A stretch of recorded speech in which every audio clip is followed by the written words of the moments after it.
오늘의 키워드입니다. 고속도로에서 고의로 사고를 내 대형 참사를 막은 고속도로 의인 한영탁씨가 LG 의인상을 받게 됐다는 소식입니다. 자신의 차량으로 달리는 차량을 세워서 대형 사고를 막은 한영탁씨에게 LG 복지재단이 LG 의인상을 전달하기로 했습니다.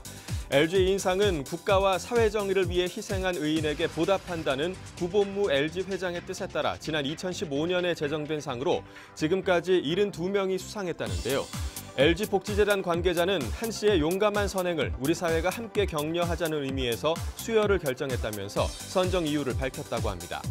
앞서 현대자동차도 한 씨에게 최신형 차량을 지급하기로 했었죠.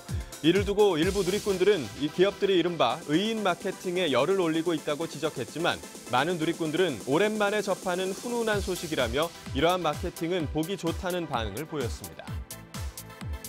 애견 펜션에서 반려견이 진드기에 물린 사실을 인터넷에 공개했다가 견주가 펜션 주인에게 SNS 저격을 당한 일명 가평 애견 펜션 진드기 사건이 법정 싸움으로 번질 전망입니다. 이 사건은 지난 5일 A씨가 반려견을 데리고 한 애견 펜션을 방문하면서 시작됐는데요. 펜션 마당에서 A씨의 반려견이 진드기 12마리에 물렸고 발진이 심해지면서 동물병원에서 치료까지 받았다고 합니다. 속상했던 A씨가 잔디 관리를 제대로 해달라고 항의하자 펜션 주인은 사과는커녕 자신의 SNS에 진드기도 소중한 생명이라는 글을 올렸는데요. 이 게시글을 본 A씨는 한 온라인 커뮤니티에 자신이 겪은 일을 올렸고 이후 펜션 주인은 또다시 SNS에 A씨의 외모와 인격을 비하하는 글을 남겼다고 합니다. 참다 못한 A씨는 지난 10일 명예훼손과 모욕죄로 펜션 주인을 고소했는데요.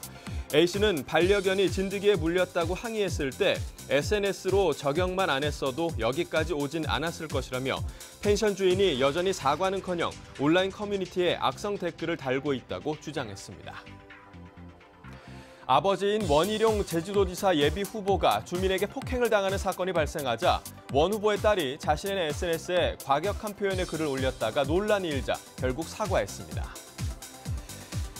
그제 원희룡 제주도지사 예비 후보가 제주 제2공항 반대 단식 농성을 하던 주민에게 폭행을 당하는 사건이 발생했었죠.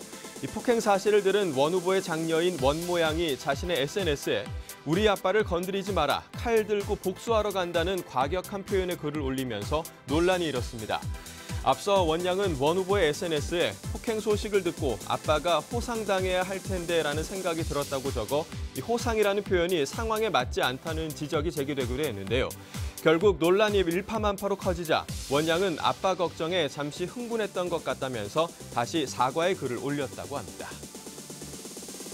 공항에 딱따구리라도 사는 걸까요? 청주국제공항 화장실에 정체불명의 구멍들이 발견돼 여성들의 불안감이 커지고 있다고 합니다.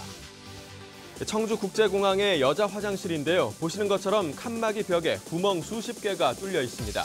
이상한 건 여자 화장실에만 이런 구멍이 많다는 건데요. 구멍의 정체에 대해 궁금증이 커지면서 SNS에는 청주공항 화장실에 딱따구리가 사는 것 같다는 얘기까지 나돌고 있고요. 여성들은 몰래카메라가 설치된 것 같다면서 불안해하고 있다는데요. 시민들의 민원이 폭주하자 공항 측에서는 구멍을 모조리 막았고요. 경찰은 청주공항 화장실 전체를 대상으로 몰래카메라를 찾기로 했지만 여성들은 여전히 불안해하고 있다고 합니다. 지금까지 오늘의 키워드였습니다.